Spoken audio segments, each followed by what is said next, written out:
ओम ईशानदेव सवितर्दुवितानि परासु यद्भद्रं तन्नयासु। ओम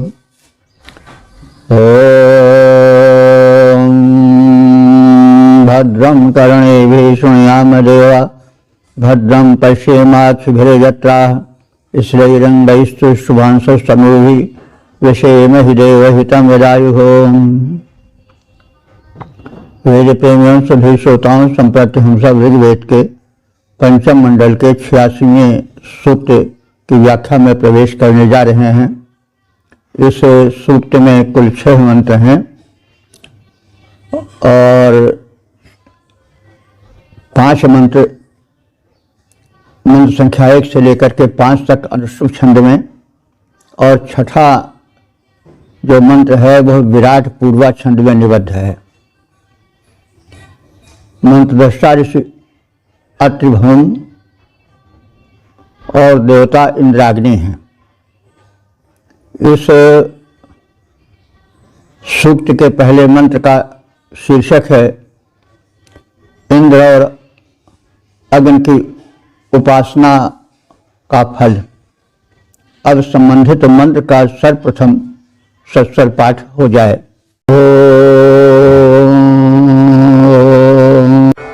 इन्द्राग्नेयमपथ उभावाजे शमत्यम् गृह्णाचित्स प्रभेददिद्युम्नावाणीर्विवत्रितः। इस प्रथम मंत्र में इंद्राग्नि इन देवद्वय की उपासना से क्या फल प्राप्त होता है इसका कथन है। तो सर्वप्रथम यह समझ लेना आवश्यक है कि इंद्र और अग्नि देव हैं क्या, इनका वास्तविक स्वरूप क्या है और इनकी भक्ति स्तुति अथवा ध्यान करने का परिणाम क्या होता है। तो इंद्र तो वह परम शक्ति है जिसे हम परब्रह्म परमात्मा या विश्व की सृष्टा शक्ति कह सकते हैं, नियामक शक्ति कह सकते हैं, जो कि सभी दिव्य शक्तियों का, देवों का राजा है, सबका शासक है। और अग्नि ऊर्जा है जो प्रकाश प्रदान करने वाला है, शक्ति का जागरण करने वाला है, तेज और ओज लाने वाला है। तो इन्हीं देव तत्वों से सृष्टि का निर्माण है और सृष्टि का संचालन सहज रूप में हो रहा है। यथा पिंडे तथा ब्रह्मांडे, जो ब्रह्मांड में है वही पिंड में भी है, शरीर में भी है। इस कथन को ध्यान में रखना चाहिए। तो इंद्र और अग्नि ये देवद्वय यदि जागृत हो जाते हैं तो क्या परिणाम होता है। हमारे शरीर में देव शक्तियां हैं लेकिन सुप्त पड़ी हैं। जैसे इंद्र आत्मा रूप में, जो परमात्मा है वो आत्मा रूप में शरीर में विराजमान है। तो इंद्र के विषय में ग्रंथों में, ब्राह्मण ग्रंथों में कहा गया है कि इंद्र वै आत्मा, इंद्र वै प्राणः, इंद्र वै मनः आदि आदि। तो इंद्र जो है वह आत्मा के रूप में शरीर में रहता है, लेकिन मायाच्छन्न रहता है, अज्ञान से घिरा रहता है, इसलिए उसकी शक्ति नहीं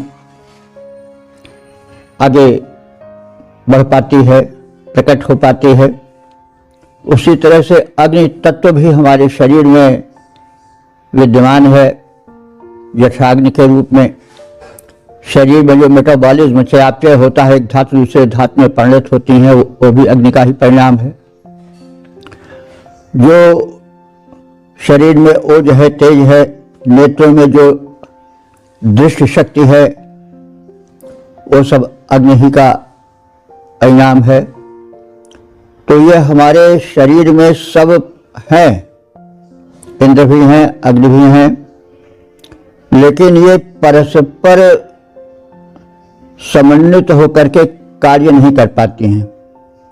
इसलिए मनुष्य पग पग पर असामर्थ्य का अनुभव करता है। उसे शत्रु घेरे रहते हैं। शत्रु का मतलब यही नहीं कि जो कि जैसा हम लोग समझते हैं कि ललकार रहे हो कि आओ भिड़ जाओ, मुकदमेबाजी है या लड़ाई झगड़ा है। शत्रु जो अवरोध करने वाले हैं सब शत्रु हैं। शरीर में रोग हो गया वो भी शत्रु है। मन में कष्ट हो गया, पीड़ा हो गई, तन में पीड़ा हो गई तो वो भी शत्रु ही है। विकार आ गया वो भी शत्रु ही है। आदतें बुरी पड़ गई वो भी शत्रु हैं। आलस से भर गया शरीर में वो भी शत्रु है। तो इस तरह से शत्रु प्रकट और प्रच्छन्न रूप में, अनंत रूप में भरे पड़े हुए हैं। तो जब तक शक्ति जागृत नहीं होती है तब तक ये शत्रु सताते रहते हैं। जब शक्ति, आत्मशक्ति जागृत हो जाती है, अग्नि तत्व जागृत हो जाता है, आत्म तत्व जागृत हो जाता है, तो ये सारी बाधाएं दूर हो जाती हैं। तो शतपथ ब्राह्मण में इंद्र को प्राण और अग्नि को उदान वायु कहा गया है। तो प्राण वायु वह वायु जो नाभि के ऊपर कंठ पर्यंत सक्रिय रहती है और जिससे नाभि से ऊपर भाग, कंठ तक के भाग हृदय प्रदेश है, फेफड़ा है, जिनसे सुरक्षित रहता है, वो प्राणवायु है। प्राणवायु यदि प्रदीप्त हो तो फेफड़े संबंधी रोग, हृदय संबंधी रोग नहीं होंगे, उनमें एक शक्ति का जागरण होगा। उदान वायु जो है कंठ से ऊपर वाले प्रदेश में जो वायु संचरित होती है उसको उदान वायु कहा जाता है। कंठ से ऊपर सिर पर्यंत जो शरीर में संचरित होकर के सुप्त शक्तियों को जगाती है जो वायु, वो वायु उदान वायु है। तो शतपथ ब्राह्मण के अनुसार प्राणवायु इंद्र और उदान वायु अग्नि है। तो ये जब जागृत हो जाते हैं तो शरीर की समस्त शक्तियां जागृत हो जाती हैं और जो शत्रुत्व बाधा करने वाले तत्व हैं, रोग के रूप में, शोक के रूप में, बुरी आदतों के रूप में, अनेक प्रकार से कष्ट आने वाले रूप में, क्योंकि मनुष्य तो ईश्वर अंश जीव अविनाशी, चेतन अमल सहज सुख राशि, सो माया बस बंधे गोसाई और पर्यो कीट मरकट की नाई। तो वो तो सुख स्वरूप है, आनंद स्वरूप है, वहां दुख होना ही नहीं चाहिए। लेकिन अज्ञता बस अथवा प्रमाद बस अथवा साधना के अभाव में मनुष्य पग पग पर हर समय किसी न किसी रूप में पीड़ित रहता है। तो जो वेद मंत्र हैं ये बड़े गूढ़ हैं। इनके यथार्थ अर्थ को समझने के लिए एक अलग से परमात्मा प्रदत्त प्रज्ञा चाहिए। तो अब सामान्य बात तो कह दी गई है, इंद्र तुम जागृत हो जाओ, हमारे शत्रुओं को भगा दो, लेकिन इतने ही से अर्थ पूरा नहीं होता है। तो इसके लिए हमें आर्ष ज्ञान की आवश्यकता होती है और उस सूक्ष्म ज्ञान की आवश्यकता होती है जो वेदार्थ को स्पष्ट करता है।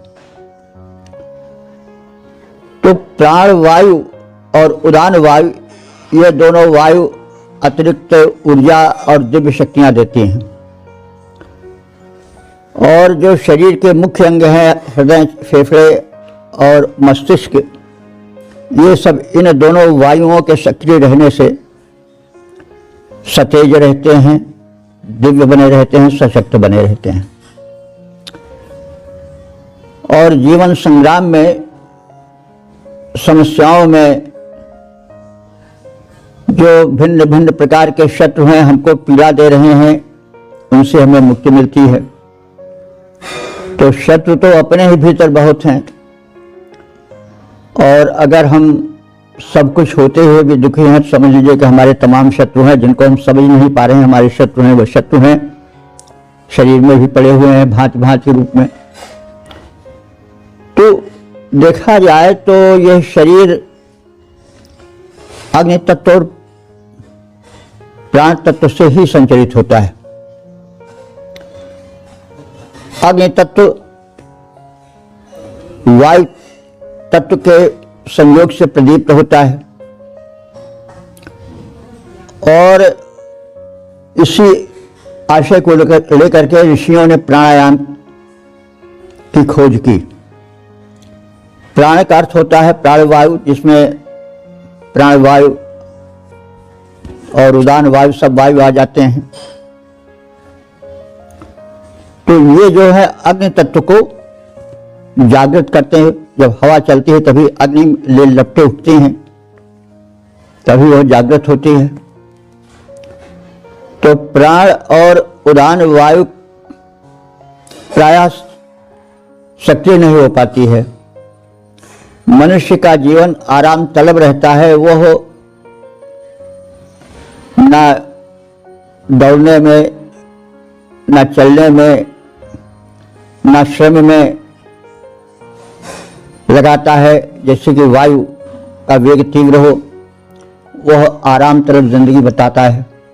परिणाम होता है तमाम शत्रु घेर लेते हैं। तो इस स्थिति में प्राण और उदान वायु को सक्रिय करने के लिए, जिससे दिव्य शक्तियां जागृत हों, आवश्यकता प्राणायाम की है। प्राणायाम का अर्थ ही होता है प्राण का आयाम। प्राण और आयाम, इन दोनों शब्दों से प्राणायाम बना है। तो प्राण माने प्राणवायु, उसमें उदान वायु भी प्रसंगानुकूल आ जाएगी। तो ये सब निस्तेज पड़े हैं, निष्क्रिय पड़े हैं, तो इसके लिए आवश्यकता है प्राणायाम की। तो उससे प्राण का आयाम होता है। आयाम माने विस्तार। तो विस्तार से मतलब यह हुआ कि प्राण शक्ति बड़ी क्षीण रहती है, आदमी सांस पूरी ले नहीं पाता है, न श्रम करता है, न प्राण साधना करता है। तो आयाम माने विस्तार अथवा संयमन, रोकना। तो गहरी सांस लेना और फिर उसको रोकना, ताकि प्रत्येक कोशिका में प्राणवायु का संचार हो जाए।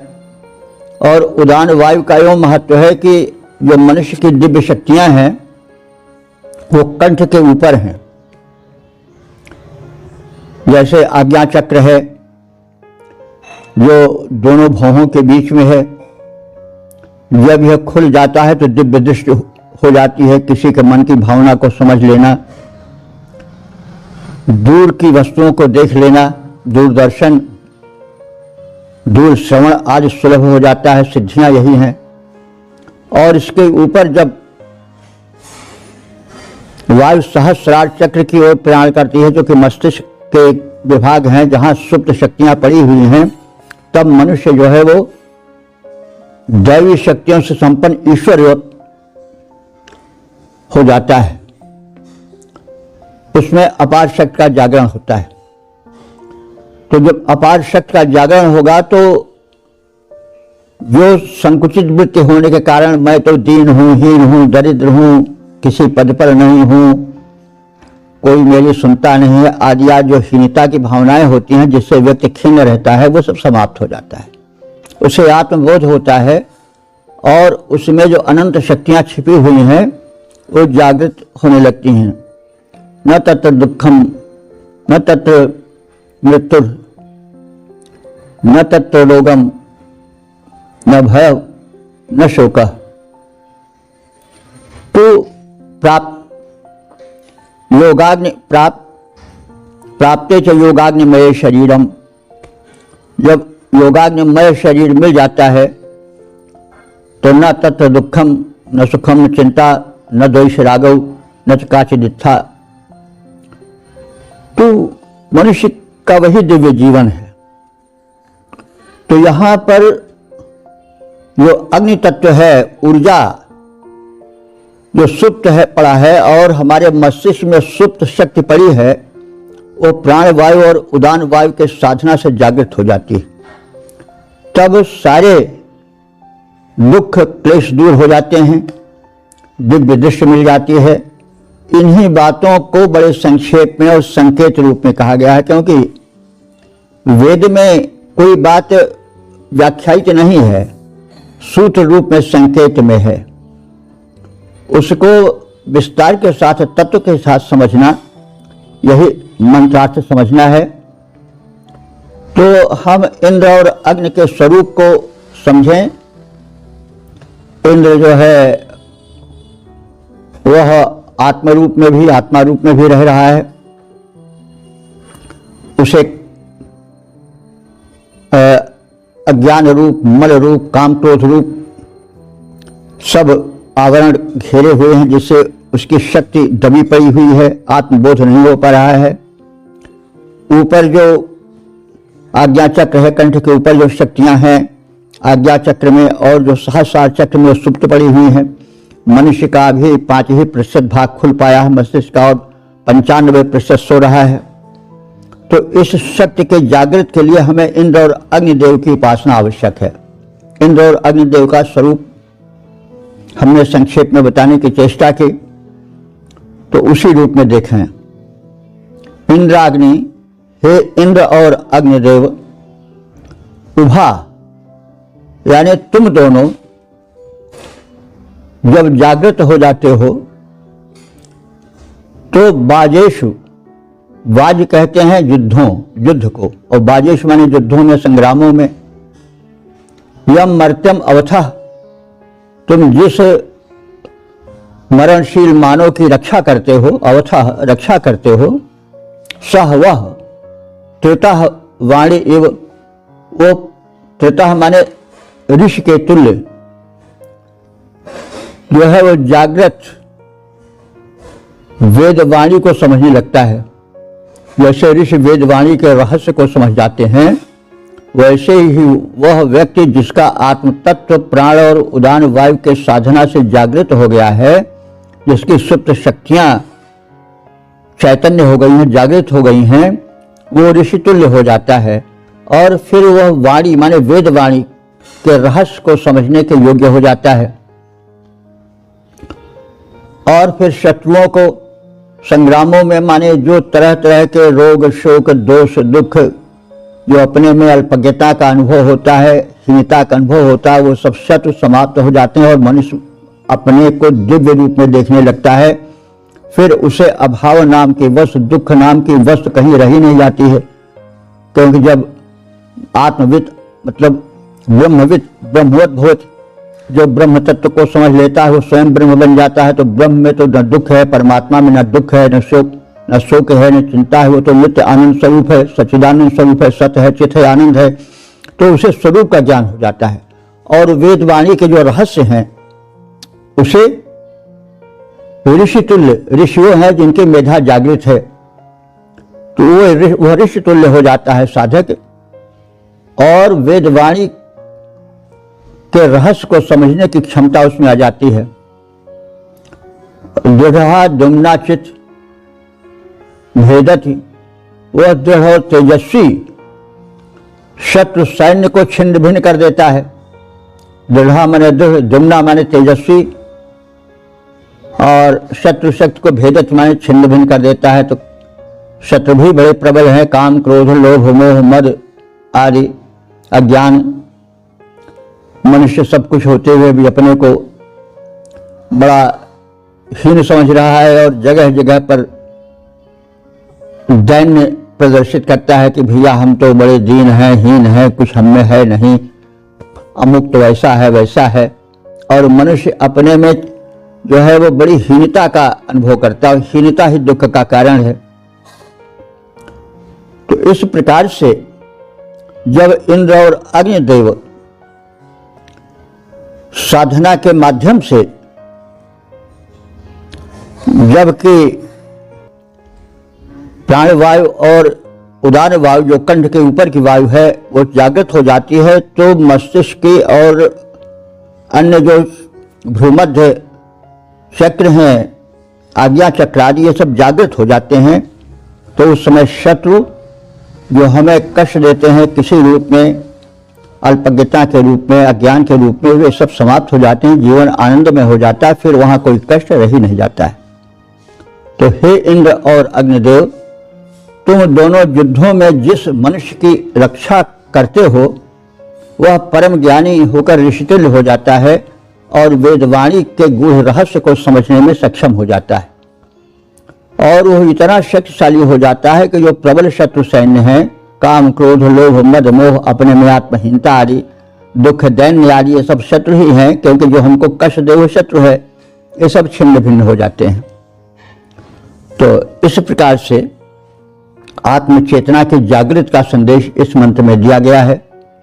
तुम जिसकी रक्षा करते हो, इंद्राग्नि देवता शक्तिमान, वो गूढ़ गिरा का मर्म समझ लेता, बन जाता ज्ञानवान, बन जाता है वो अति महान, इतना विशाल बल बढ़ जाता, वह मार भगाता प्रबल शत्रु, दल सम्मुख कभी न टिक पाता।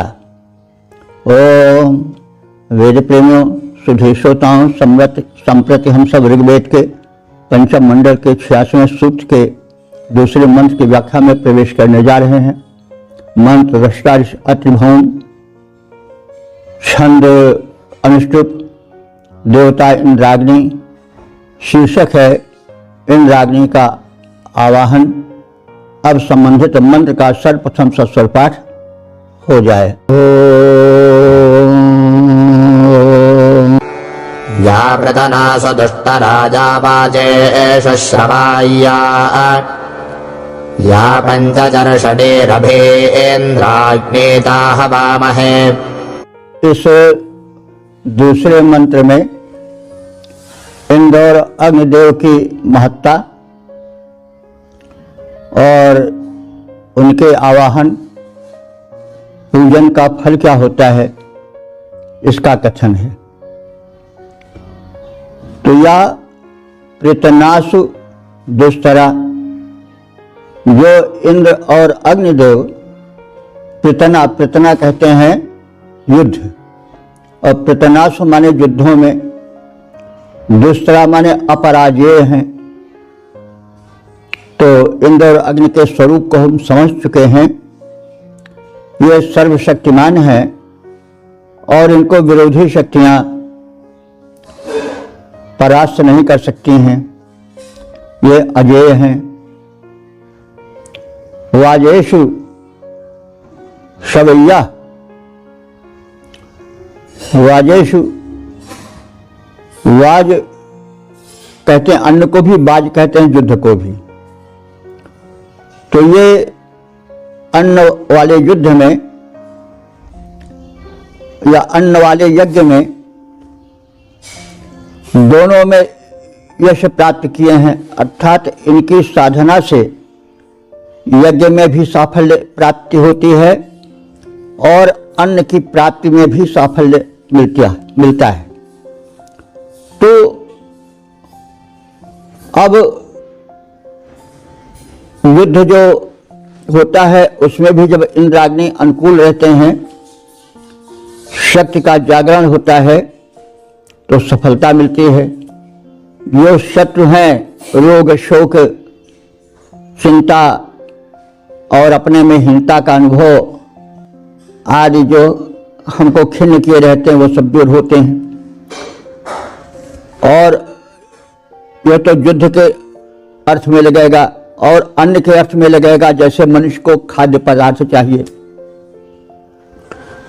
क्योंकि भूखे भजन न होई गोपाला, और साथ साथ उस खाद्य पदार्थ में संपूर्ण सुख वैभव आ जाएगा, क्योंकि सबके भोजन अलग अलग हैं।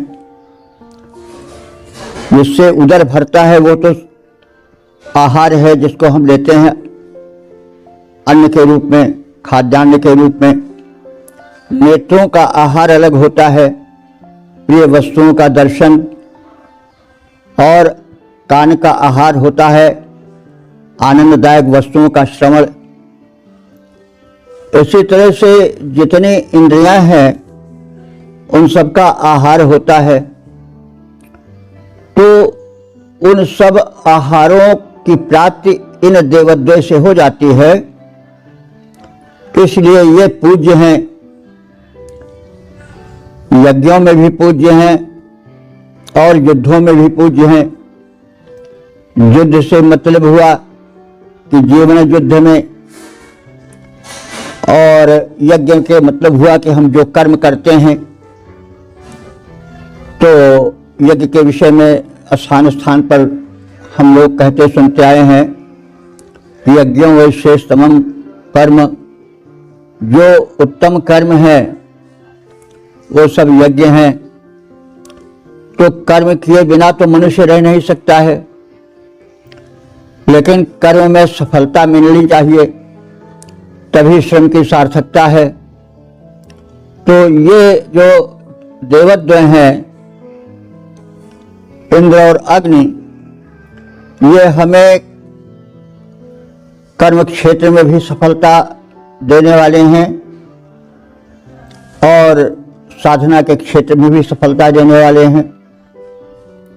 भौतिक सफलता भी देते हैं, आध्यात्मिक सफलता भी देते हैं। और पंचचैषणी भी, ये 5 प्रजाओं के श्रेणी में, प्रकृतियों में पूज्य हैं। चैषणी कहते हैं प्रजा को, जन समुदाय को चैषणी कहा जाता है। और चैषणी भी माने प्रजाओं द्वारा, तो पंच प्रजा कहा गया है। वेद में पंच प्रकृति के लोग रहते हैं समाज में। देखिए बड़ा स्पष्ट यहाँ पर उल्लेख है कि कोई जाति जो जिस रूप में आज हम जाति को समझते हैं वो कहीं है ही नहीं। ये 5 प्रकार की प्रजाएं, ये 5 प्रवृत्ति वाली प्रजाएं हैं। ब्राह्मण, क्षत्रिय, वैश्य, शूद्र और पंचजन्म निषाद। तो निषाद वो है जो कि आर्यों में धीरे धीरे आकर मिले और जनजाति के रूप में रहते थे। वे निषाद भी मिले, आर्यों ने धीरे धीरे उनको भी अपने समाज में स्थान दे दिया और श्रम का विभाजन हो गया। यह श्रम विभाजन प्रत्येक देश में है, 5 रूप में है। यानी ब्राह्मण का मतलब हुआ कि जो आविष्कार करे, जो शिक्षक हैं, जो वैज्ञानिक हैं, अनुसंधानकर्ता हैं, दार्शनिक हैं, विचारक हैं, वे सब ब्राह्मण क्षेत्र में है, ब्राह्मण वर्ग में है, ब्राह्मण श्रेणी में है या उस प्रकृति में है। क्षत्रिय जो योद्धा हैं, सैनिक हैं, सिपाही हैं, वो क्षत्रिय हैं। और जो वणिक वृत्त है, वाणिज्य वाले हैं, व्यवसाय वाले हैं, वे सब वैश्य वर्ग में हैं। और जो सेवा वर्ग में हैं, सफाई कर्मचारी आदि, वे सब चतुर्थ और पंचम में आ गए। तो कहने का मतलब जो वेदों में विभाजन है वो प्रकृति के अनुसार विभाजन है और वो सार्वभौम है, सर्वत्र व्याप्त है। पशु पक्षियों में भी है, प्राणियों में भी है। कोई भी प्राणी है तो उसमें एक अगुआ होता है, एक राजा होता है। चाहे जो ले, हाथियों में भी एक आगे अगुआ होता है, भैंसों के समूह में भी, हर समूह में। तो यहाँ तक कि मधुमक्खियों में भी देखिए, कुछ जो है वो सेवक टाइप के होते हैं कहा जाता है। वो क्या करते हैं, वो केवल अंडों का सेवन करते हैं, उन्हीं को बचाते हैं। कुछ ऐसे होते हैं जो मधुमक्खियाँ वणिक वृत्ति के होती हैं, वो पराग लाती हैं और पराग से मधु बनता है। और कुछ क्षत्रिय प्रकृति के होते हैं कि बाहरी शत्रु जब आवे शहद निकालने के लिए तो उस पर हमला बोले न करने दें। तो ये जो वर्ग विभाजन है वो प्रत्येक देश में है, मनुष्यों में है और पशु पक्षियों में भी है। एक दल का अगुवा होता है, एक संघ का अगुवा होता है। तो ये प्रकृति, ये जो है वो एक निसर्ग सिद्ध सिद्धांत है। शक्ति का, क्षमता का वर्गीकरण है। तो वेदों में क्षमता का जो वर्गीकरण है वो 5 प्रकार से किया गया है। उसी को पंच चर्षणी कहा गया है। पंच प्रजाएं, चर्षणी कहते हैं प्रजाएं, निवासी, नागरिक। तो वो 5 कोटि के होते हैं, 5 प्रकृति के होते हैं। वैज्ञानिक चिंतक या ब्राह्मण प्रकृति के, क्षत्रिय प्रकृति के और वैश्य प्रकृति के, व्यवसायी, उद्यमी और एक सेवक प्रकृति के होते हैं जो सफाई कर्मचारी होते हैं। और इस प्रकार से ये समाज, अच्छा समाज में हर देश में बाहर के लोग आते रहते हैं, मेलजोल होता रहता, हर देश में हर देश के आदमी रहते हैं। पहले भी ऐसे था। तो आर्यों में भी पंचजन हुए। आर्यों ने अपने को प्रकृति के हिसाब से 4 भागों में बांटा, ब्राह्मण, क्षत्रिय, वैश्य, शूद्र में। और जो उनमें अन्य जातियां, जनजातियां आज मिलने लगी, वो पंचजन के रूप में स्थान पाई और वे भी समाज के भीतर मान ली गई। यह आज भी है, हर देश में है। तो इस प्रकार से ये इंद्राग्नि देव जो हैं वो इन सब की रक्षा करते हैं, सब में सामर्थ्य जगाते हैं। और ऐसे ता इंद्राग्नि हवा में है, ता माने इन दोनों इंद्र अग्निदेवों को हम अपने जीवन यज्ञ में साफल्य और संरक्षण हेतु हवा में माने बुलाते हैं, उनका आवाहन करते हैं। तो जो युद्धों में अपराजेय हैं, यज्ञों में पूज्य हैं और पंचजनों यानी पंच प्रकृति वाले नागरिकों में, निवासियों में जो इंद्र और अग्नि अपने शक्तिमत्ता और वैभव के कारण पूज्य हैं, उन इंद्र और अग्निदेव को हम उनके आराधक अपने यज्ञ में बुलाते हैं, अपने जीवन युद्ध में बुलाते हैं, अपने कर्म क्षेत्र में बुलाते हैं, वे हमारी सहायता करें। तो जो युद्धों में अपराजेय हैं, पूज्य पंचजन ध्याते हैं, उन इंद्र अग्निदेवों को हम अब अपने पास बुलाते हैं। ओम वेद प्रेमियों, सुधीर श्रोताओं, संप्रति हम सब ऋग्वेद के पंचम मंडल के 86वें सूक्त के 3रे मंत्र की व्याख्या में प्रवेश करने जा रहे हैं। मंत्र दृष्टा अत्रिभौम, छंद अनुष्टुप और देवता इंद्राग्नि है। शीर्षक है शत्रुनाश में इंद्र अग्नि का मिलित प्रयास। अब संबंधित मंत्र का सर्वप्रथम सस्वर पाठ हो जाए।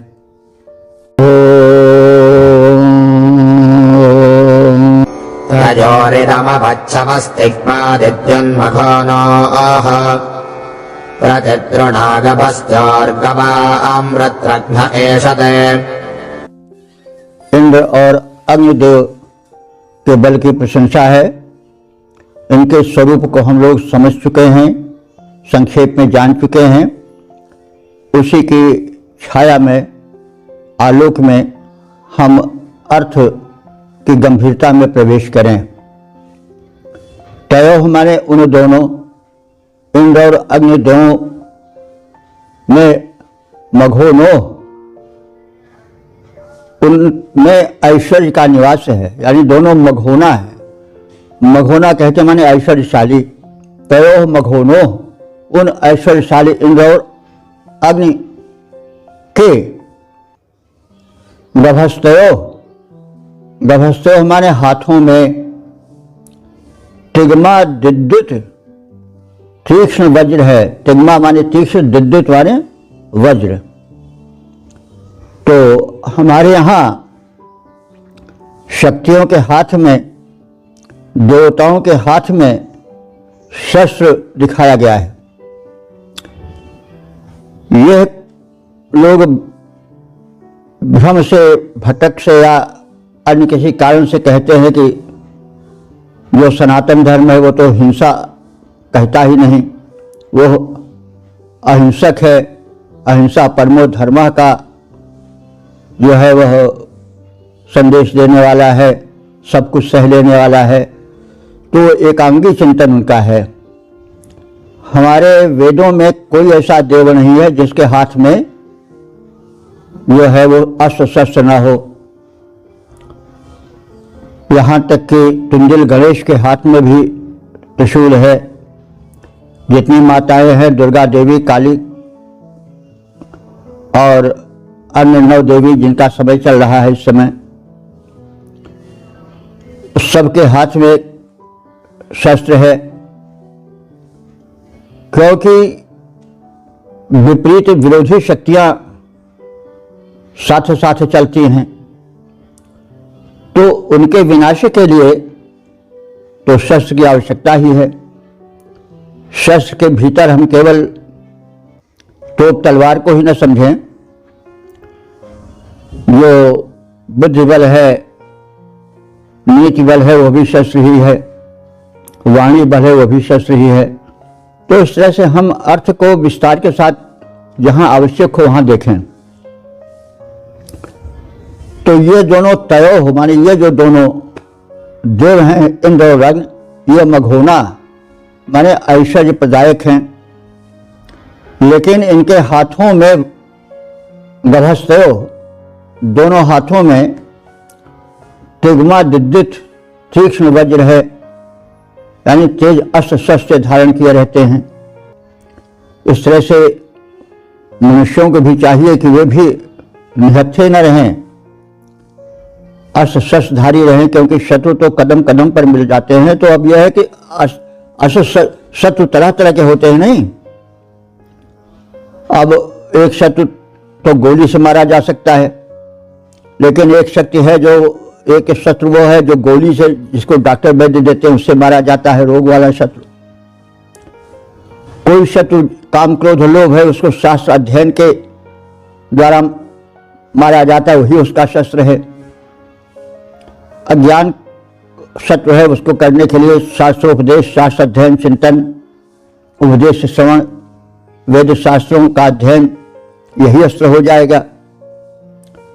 तो जो निहत्था है वो असुरक्षित है, इसलिए अस्त्र शस्त्र का होना बड़ा आवश्यक है। और हम उसको विस्तार से लें, केवल भाला बल्लम तोप तलवार ही नहीं, हमें जैसे शत्रु हों वैसे अस्त्र देना चाहिए। और मुकदमा लड़ा जाता है तो लड़ा वो भी जाता है, लेकिन वहां पर कोई तोप तलवार लेकर नहीं लड़ाई होती, वहां वाक युद्ध होता है, तर्क वितर्क होता है, तो वहां वही अस्त्र शस्त्र है। दलीलें जो दी जाती हैं वही अस्त्र शस्त्र हैं। इसी प्रकार से हृदय में द्वंद्व होता है, हलचल मचती है, पीड़ा होती है, तमाम विरोधी विचार उठते हैं। तो उसके लिए जो अस्त्र शस्त्र है वो क्या होगा? होगा सदुपदेश, सज्जनों की संगत, सत शास्त्रों का अध्ययन, गीता रामायण आदि का चिंतन, प्रेरक गीतों का श्रवण, संगीत जगत में प्रवेश आदि आदि बातें। तो शत्रु जैसे भिन्न भिन्न हैं, वैसे उन्हें परास्त करने के लिए शस्त्र भी भिन्न भिन्न होना चाहिए।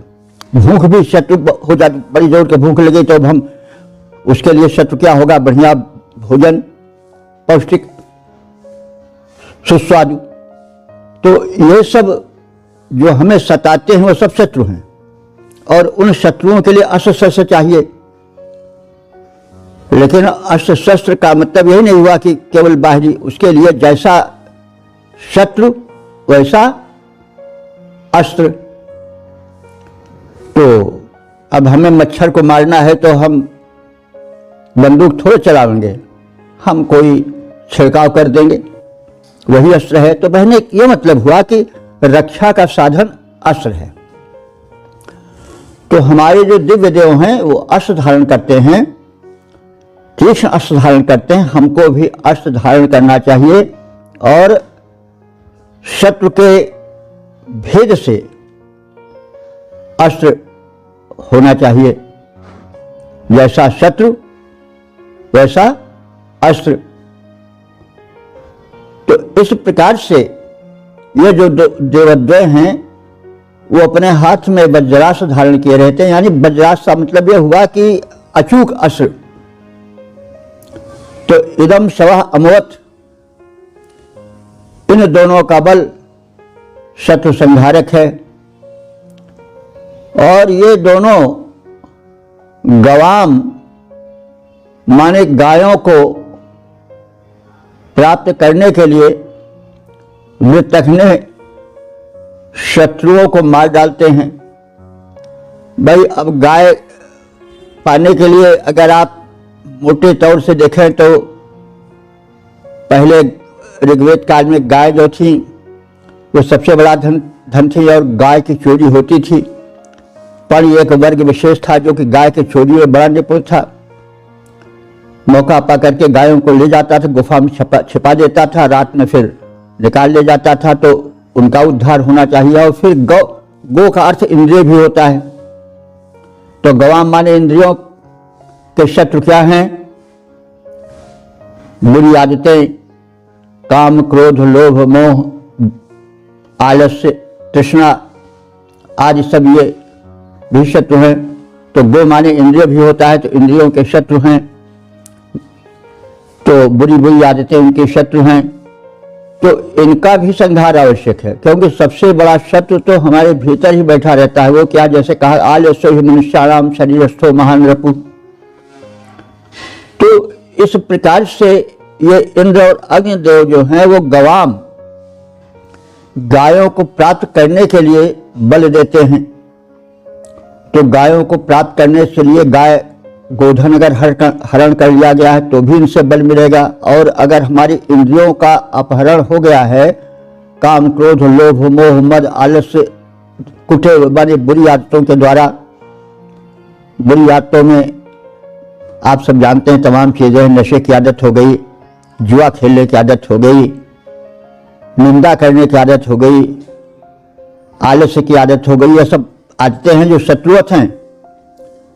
तो ये इंद्रियों का हरण कर लेती हैं, यानी उनको अपने वश में कर लेती है। मनुष्य के कहने में ना उनका हाथ रहता है, न पैर रहता है, न आंख रहती है, न कान रहती है, कोई नहीं रहता है।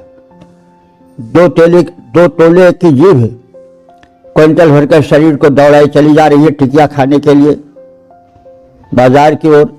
चटोर जीभ परेशान कर रही है। कान जो हैं ढूंढ रहे हैं कि कहाँ निंदा के शब्द सुनने को मिलते, कहाँ प्रपंच सुनने को मिलता है। जब आदत बर्बाद हो जाती है, नशेड़ी लोग तो जानते ही हैं वो किस प्रकार से प्रलाप करते हैं और किस प्रकार से उसके पीछे बर्बाद हुए रहते हैं, स्वयं और परिवार को बर्बाद किए रहते हैं। तो कहने को ये सब शत्रु हैं, ये शरीरस्थो महान रिपुः। अब इन शत्रुओं को हम शत्रु मानते ही नहीं। ऋषि सावधान कर रहा है कि तुम्हारे शत्रु तुम्हारे भीतर बैठे हैं, इनसे निपटो। बाहरी शत्रु तो कुछ कीमत नहीं रखते, वो तो चुटकी में उड़ाए जा सकते हैं। पहले अपने भीतर के शत्रुओं को मारो। तो इंद्राग्नि से प्रार्थना की जा रही है कि तुम हमारे गवाम माने इंद्रियों के हरण करने वाले जो काम, क्रोध, लोभ, मद, मोह, ईर्ष्या, द्वेष, छल, कपट, पाखंड और तरह तरह की बुरी लत पड़ी हुई हैं, वो जो शत्रुवत कार्य कर रही हैं, हमको बर्बाद कर रही हैं, हमारी जिंदगी को बर्बाद कर रही हैं, हमारे परिवार को दुख दे रहे हैं, उन सब को मारने की शक्ति हमें दो।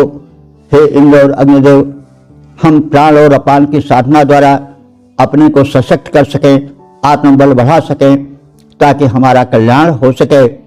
और वृत्त रखने माने वृत्तासुर को मारने के लिए, तो वृत्त का अर्थ भी एक तो राक्षस दैत्य ही है, इंद्र का प्रबल शत्रु, इंद्र आत्मा को भी कहते हैं। और वृत्त कहते हैं जो घेरा, वृत्त माने घेरा भी होता है, तो जो घेरा डाल करके तमाम शत्रु पड़े हुए हैं उनको भी मारना है। तो हम दूसरी ओर उनको वृत्तक यानी वृत्त माने घेरा डालकर पड़े हुए जो तमाम हमारे प्रच्छन्न शत्रु हैं, काम, क्रोध, लोभ, मद, मोह, ईर्ष्या, डाह, द्वेष, आलस्य, छल, कपट, बुरी आदतें, ये सब वृत्तक हैं, ये सब वृत्त हैं। तो इनको मारने के लिए आप प्रयत्नशील हों। और हे इंद्र और अग्निदेव, हे साधना स्वरूप में हमारे शरीर में जागने वाले आत्म तत्व और ऊर्जा तत्व, द्रोणा कहते हैं रथ द्वारा। ये शरीर एक रथ है, इस शरीर के रथ पर चढ़ करके तुम इसको सक्षम बना करके आओ और प्रति आइशते शत्रुओं को घेर करके उनको मार डालो। ऐश्वर्यशाली इंद्र और अग्निदेव के हाथों में तीक्ष्ण वज्र हैं, इनका बल शत्रु संहारक है।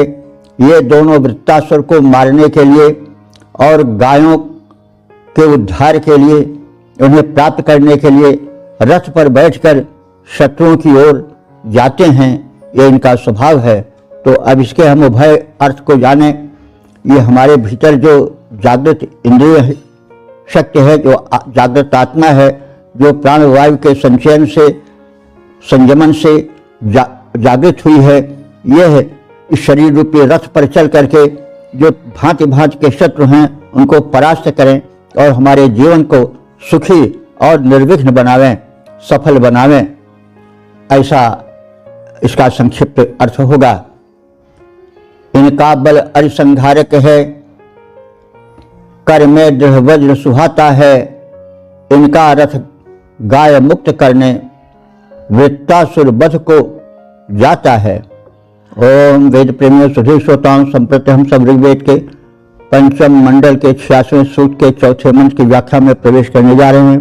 मंत्र दृष्टा अत्र भौम, छंद अनुष्टुप, देवता इंद्राग्नि है, शीर्षक है इंद्र और अग्निदेव की महत्ता और जीवन संग्राम में विजय हेतु प्रार्थना। अब संबंधित मंत्र का सर्वप्रथम सस्वर पाठ हो जाए।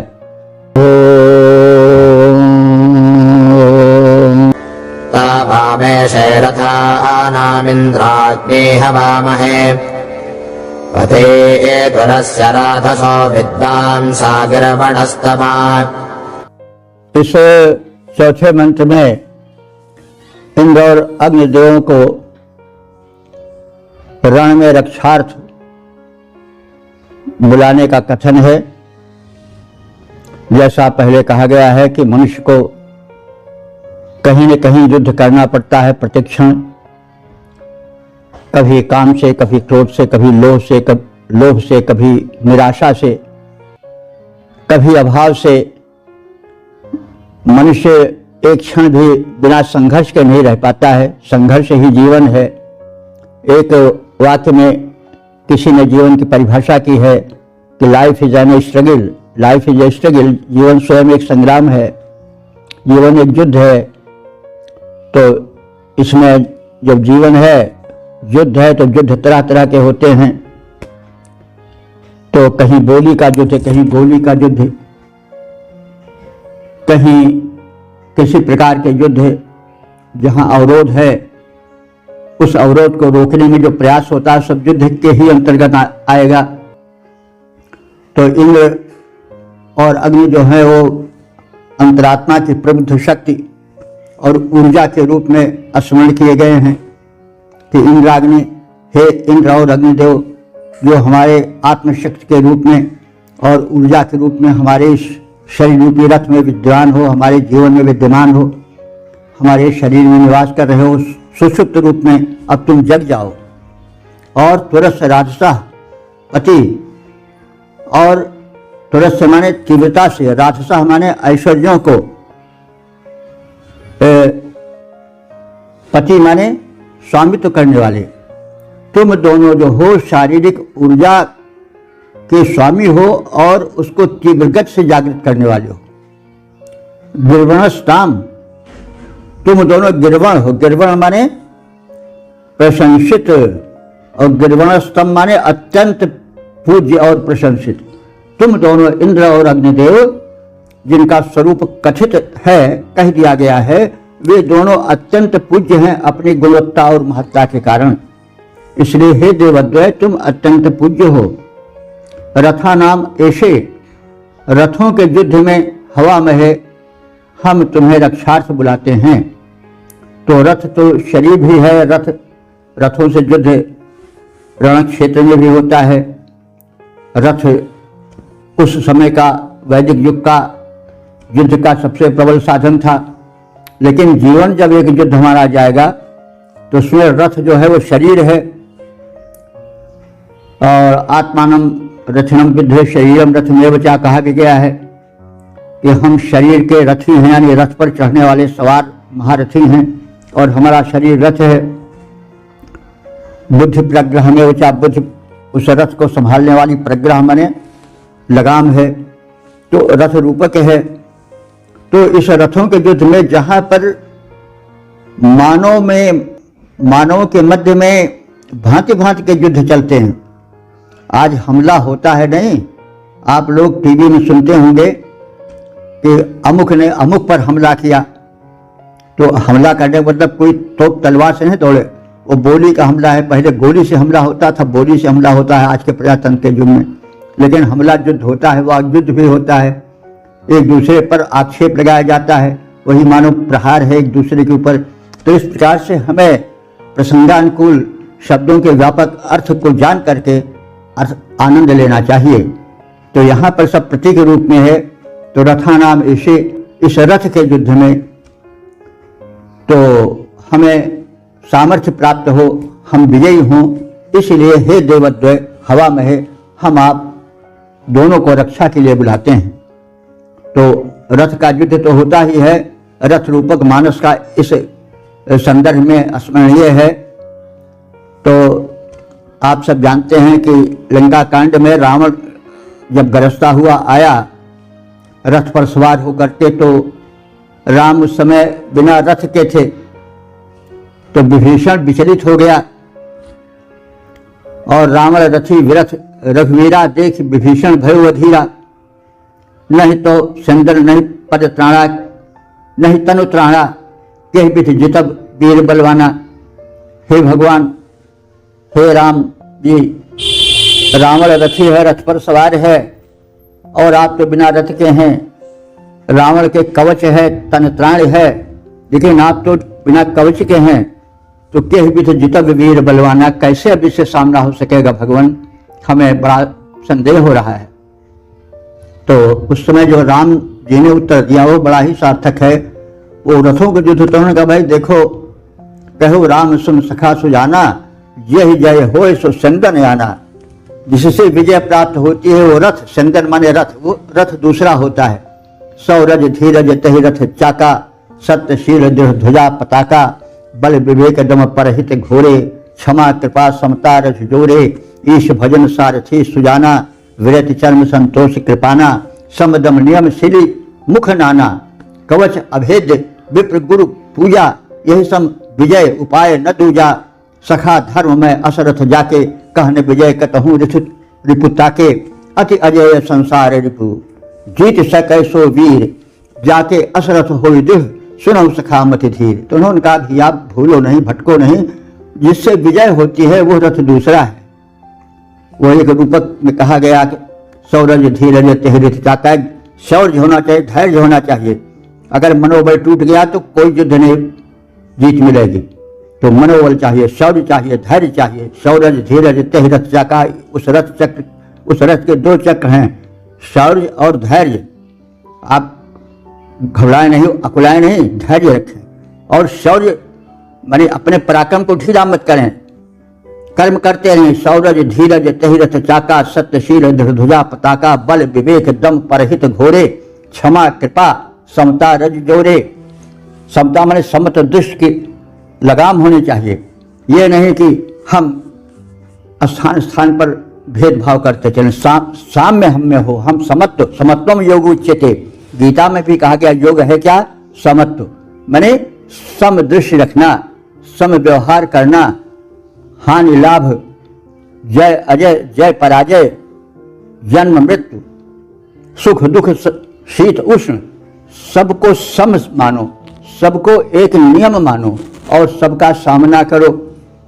और समत्वम योग उच्यते, यही समत्व है, वही योग है, यही विजय है।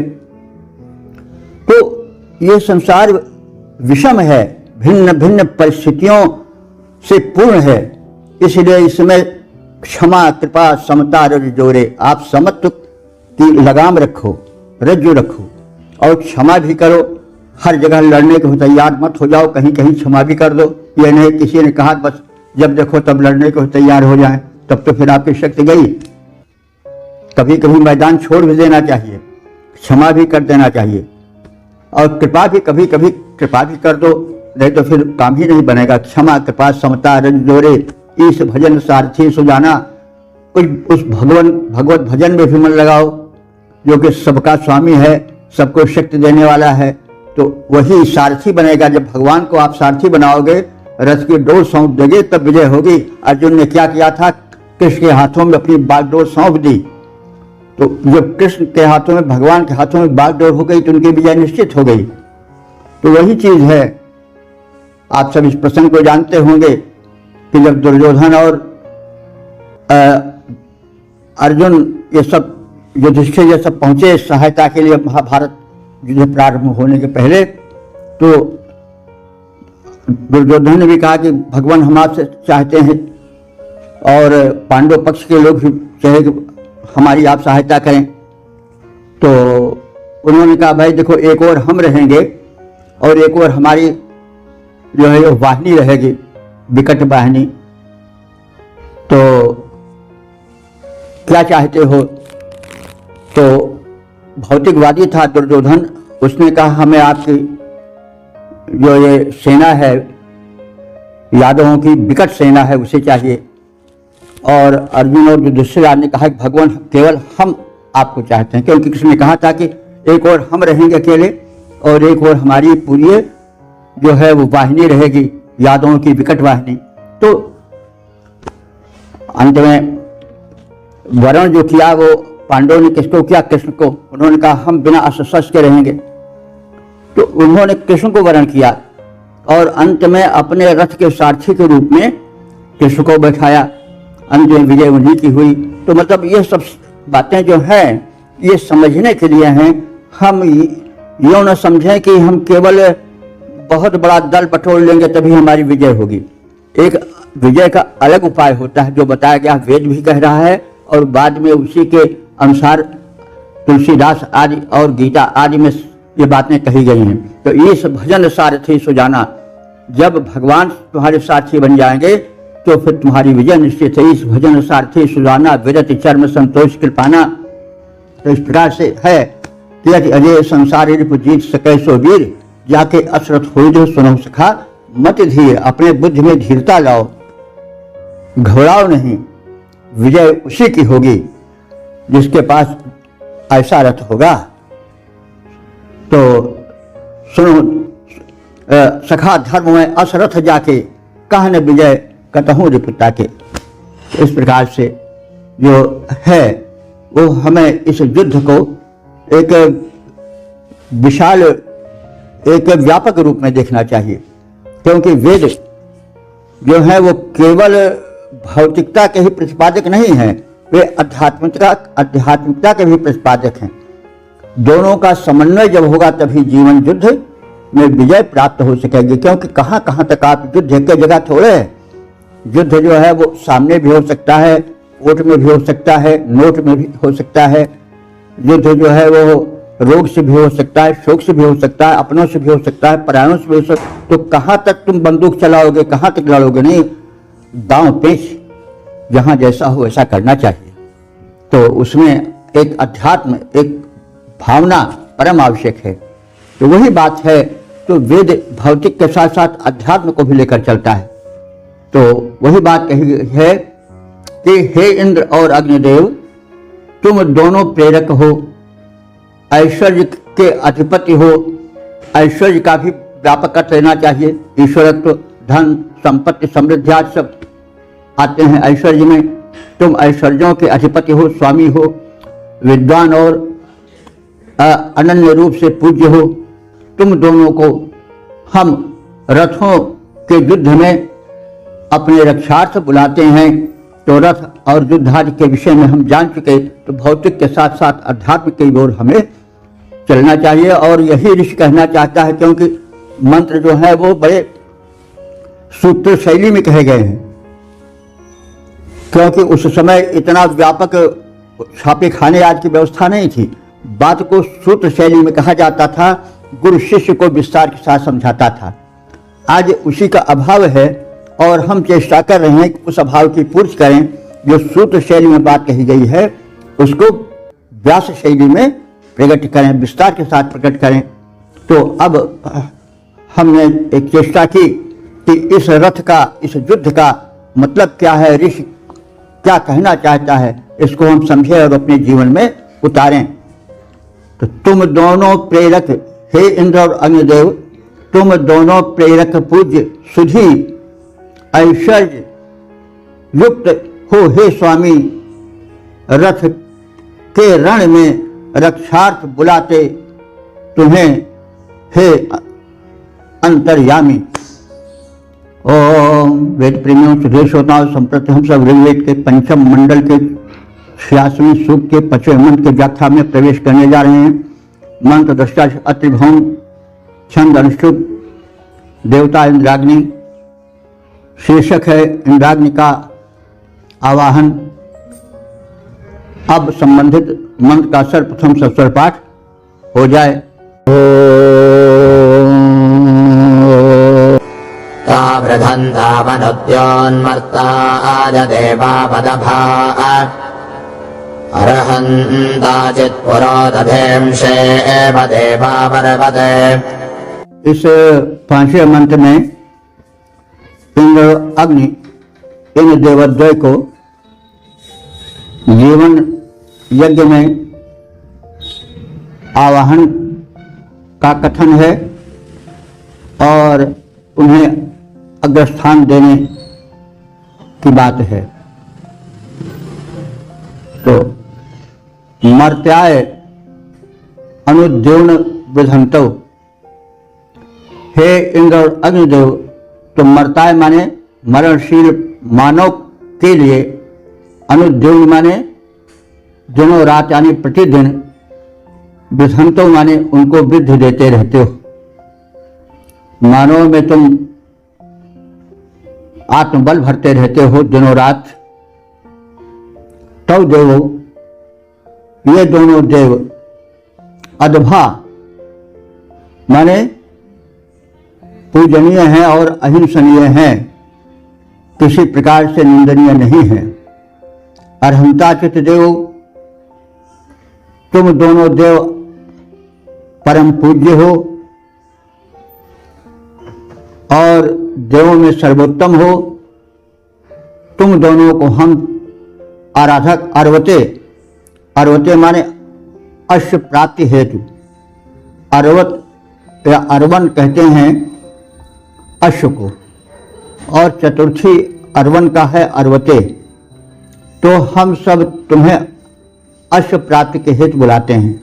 अश्व उस युग की एक बड़ी ही ऊंची सवारी थी, सर्वोत्तम सवारी थी।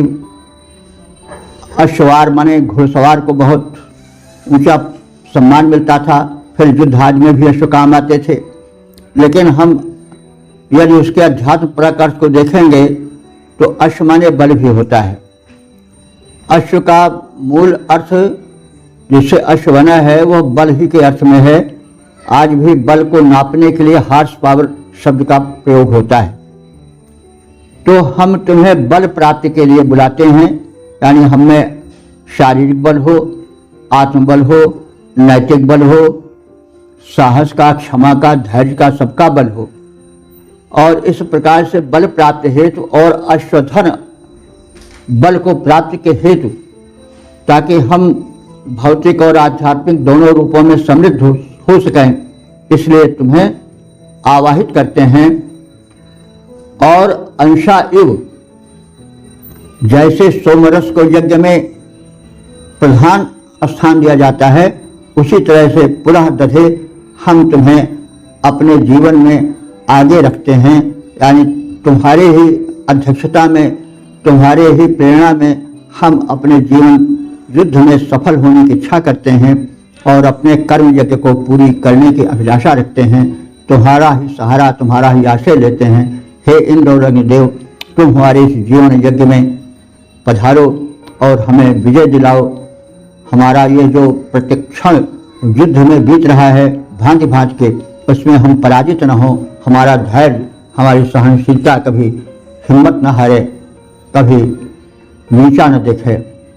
मनुष्यों को नित्य प्रतिवृद्धि प्रदायक हे इंद्र और अग्निदेव, तुम दोनों को अश्व प्राप्ति हेतु, बल प्राप्ति हेतु, भिन्न भिन्न बलों की प्राप्ति के लिए, नैतिक बल के लिए, भौतिक बल के लिए, आध्यात्मिक बल के लिए तुम्हारा आवाहन करते हैं। और तुम्हें समादर देने हेतु, जैसे सोमरस को यज्ञ में आगे रखा जाता है उसकी महत्ता के कारण, वैसे हम तुम्हें अपने जीवन यज्ञ में अग्रस्थान देते हैं और प्रार्थना करते हैं कि हमारे जीवन यज्ञ को सफल बनाने के लिए, अथवा हमारे युद्ध यज्ञ के लिए जो संघर्ष वाला यज्ञ है, इसको सफल बनाने के लिए आप दोनों आओ और हमें धन्य बनाओ। हे इंद्र अग्नि देवता उभय, तुम बुद्धि प्रदायक हो महान। हे इंद्र अग्नि देवता उभय, तुम वृद्धि प्रदायक हो महान। हम तुम्हें बुलाते आगे स्थापित करते हैं, हे जो सोम समान।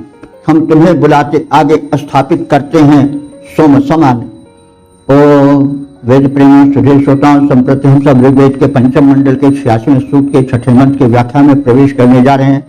मंत्र दृष्टा अतिभौम देवता इंद्राग्नि, छंद विराट पूर्ण, शीर्षक है देव दूत।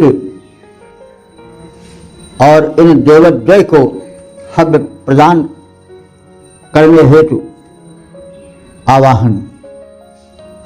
अब संबंधित मंत्र का सर्वप्रथम स्वर पाठ हो जाए।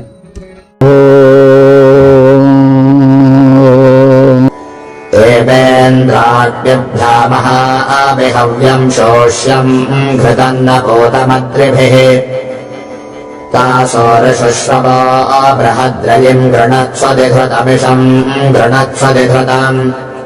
इंद्र और अग्नि इन देवद्वय को सोम समन्वित हव्य अर्पण हेतु आवाहित किया गया है।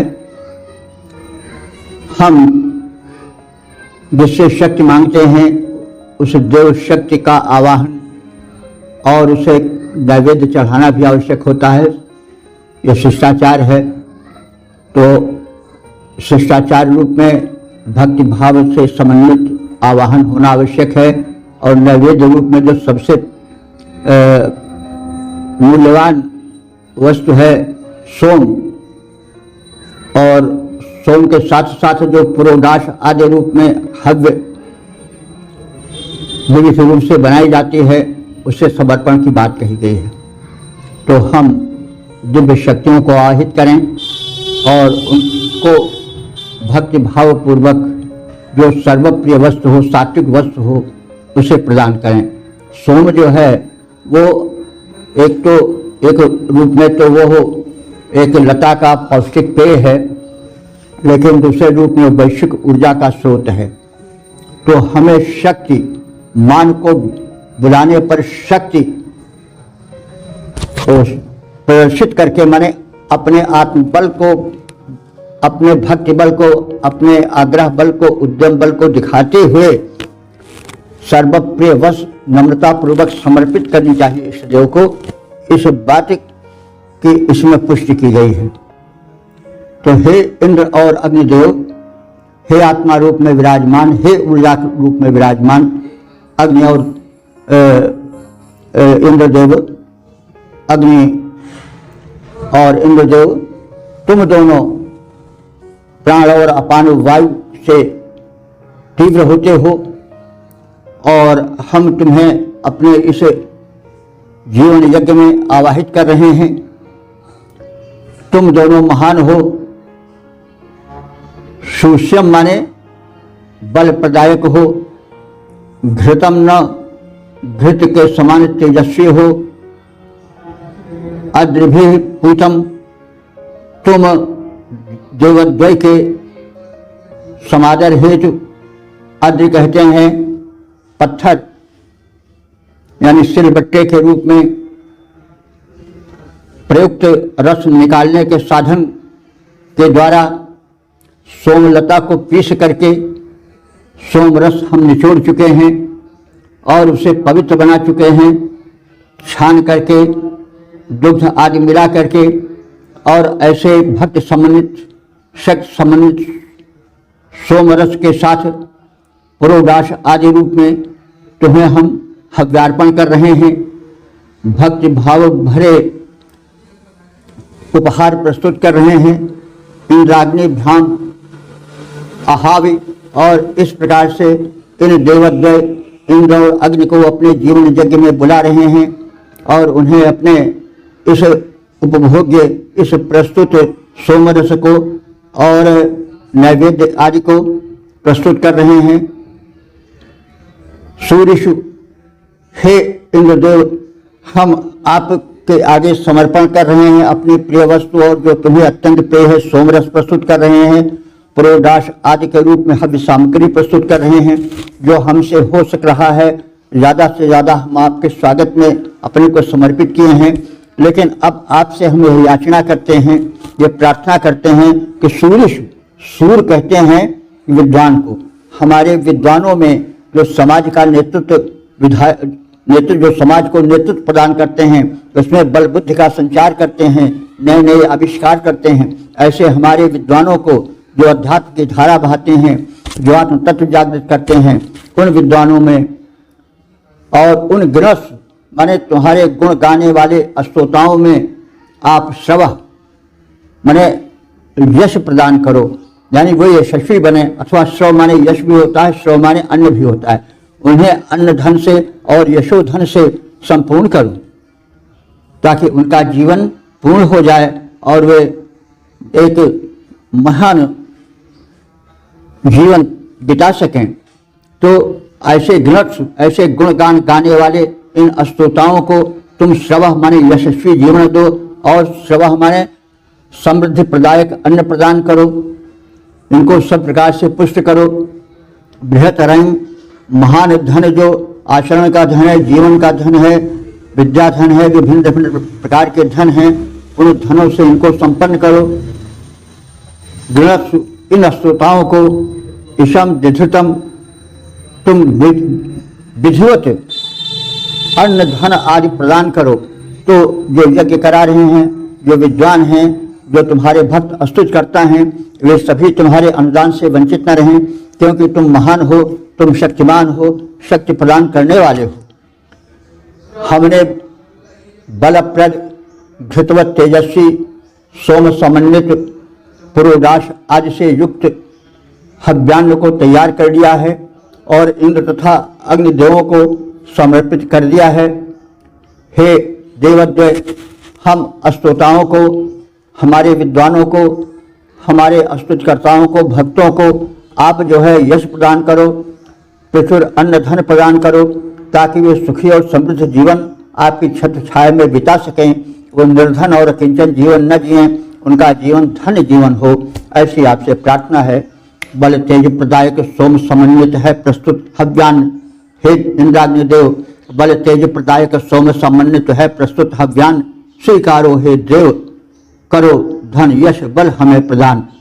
इस प्रकार से हमने इस सूक्त के 6 मंत्रों का संक्षिप्त ज्ञान, उसका शब्दार्थ भावार्थ आदि से परिचय प्राप्त किया और इस प्रकार से इस पंचम मंडल के 86वें सूक्त का समापन हो रहा है। जैसा आप सब जानते हैं, इस सूक्ष्म मंत्र दृष्टा अतिभौम देवता इंद्राग्नि छंद और अनुष्टुप छंदों में अनुष्टुप छंद का प्रयोग हुआ है और अंतिम छंद इसमें विराटा छंद है। और इस प्रकार से हम अपने इस व्याख्या की यात्रा में 4359 डग भर चुके हैं। ये भगवत कृपा है, वेद भगवान की दया है। और इस सूक्त में इंद्र और अग्निदेवों की महत्ता, उनके स्वरूप का कथन किया गया है। इंद्र कौन है? इंद्र जो हैं वो सृष्टि के विधायक हैं, निर्माता हैं, परब्रह्म परमात्मा हैं। वे हमारे आत्मा, हमारे शरीर में आत्मा रूप में स्थित हैं। और जो अग्निदेव हैं तो हमारे नेत्रों में ज्योति के रूप में, हमारे शरीर में बल पराक्रम के रूप में स्थित हैं। इन सब को हम भक्तिभाव भरे हव्यान चढ़ाते हैं और इनसे जीवन युद्ध में विजय की प्रार्थना करते हैं। और इस प्रकार से हम इन देवों की उपासना से अपने जीवन को धन धान से पूर्ण करें। धन के विविध कोटियाँ हैं। स्वास्थ्य का धन पावें, बुद्धि का धन पावें, विचार का धन पावें, नेतृत्व का धन पावें और नैतिकता का धन पावें, बल पावें। तो इन सब की प्रार्थना की गई है। इंद्र और अग्नि के स्वरूप के विषय में हम समझें। वे हमारे शरीर में व्याप्त हैं। हमारे शरीर में सभी देवता हैं। यथा पिंडे तथा ब्रह्मांडे, जो ब्रह्मांड में हुई हमारे पिंड में है। और समस्त देव शक्तियाँ किसी रूप में हमारे शरीर में है। हमारा जीवन एक यज्ञ है। उस यज्ञ में हम इन दिव्य शक्तियों को जागृत करें, बुलावें। समस्त शक्तियाँ हमारे अंतःकरण में निहित हैं, हमारे शरीर में निहित हैं। आवश्यकता है कि उन सुप्त शक्तियों को जगाने की और उन्हें सोम प्रदान करने की। सोम का मतलब हुआ कि जो सात्विक ऊर्जा है उसके द्वारा उन शक्तियों को चैतन्य करें, उन दिव्य शक्तियों को जगावें और उनसे अपना जीवन धन्य बनावें। स्थान स्थान पर हमें युद्ध करना पड़ रहा है, कभी किसी रूप में, कभी किसी रूप में, लेकिन सभी रूपों में हम बलशाली हों, क्योंकि जो बलशाली होता है वही विजयी होता है और बलशाली को ही सृष्टि में रहने का अधिकार है। जो दुर्बल होता है वो अपने आप नष्ट हो जाता है। इसलिए वेद जो है वो पहले बल की, शक्ति की याचना करता है। और जो विरोधी शक्तियां हैं, चाहे वो जिस रूप में हो, काम, क्रोध, लोभ, मोह, मद, मात्सर्य, ईर्ष्या, कुटेव, बुरी आदतें, ये सब शत्रु हैं। इनको हम परास्त करें और अपने जीवन को शत्रुहीन बनावें। और इस प्रयास में हम दिव्य शक्तियों से शक्ति प्राप्त करें, जिसमें इंद्राग्नि मुख्य हैं, क्योंकि प्राण रूप में वही हमारे शरीर में स्थित हैं। प्राण शक्ति जितनी तीव्र होगी, हमें बल और उद्यम और पराक्रम का उतना ही अधिक संचार होगा। हम अपने जीवन को उतना ही अधिक सुखी और सफल बनावेंगे। तो इसलिए इन इंद्राग्नि देवद्वय के हम शरण में जाएं, उनकी उपासना करें, उन्हें हव्यान प्रस्तुत करें। हव्यान का मतलब हुआ उन्हें भक्ति भाव भरा एक संबंध जोड़ने वाला, उनके स्वागत में जो कुछ है उसे अर्पित करें, उनसे निकट का संबंध जोड़ें, आदि आदि। इस प्रकार से हम अब अपनी वाणी को विराम देते हैं और आप वेद के इस व्यापक अर्थ को, इस सूक्ष्म अर्थ को, जो कि भौतिक और आध्यात्मिक दोनों जीवन को पवित्र करने वाला है, जो हमें शत्रुविहीन करने वाला है, हम भूल जाते हैं कि हमारे शत्रु हमारे भीतर भी हैं। तो इन सब बातों को जो कही गई है उसको समझ करके जीवन को धन्य बनाने के लिए, सशक्त बनाने के लिए, पवित्र बनाने के लिए, समर्थ बनाने के लिए हम वेदाध्ययन करें, वेद के मंत्रों का प्रचार प्रसार करें और अपना कर्तव्य निर्वाह करें। ओम सर्वे भवन्तु सुखिनः, सर्वे सन्तु निरामयाः, सर्वे भद्राणि पश्यन्तु मा कश्चित् दुःख भाग् भवेत्। ओम।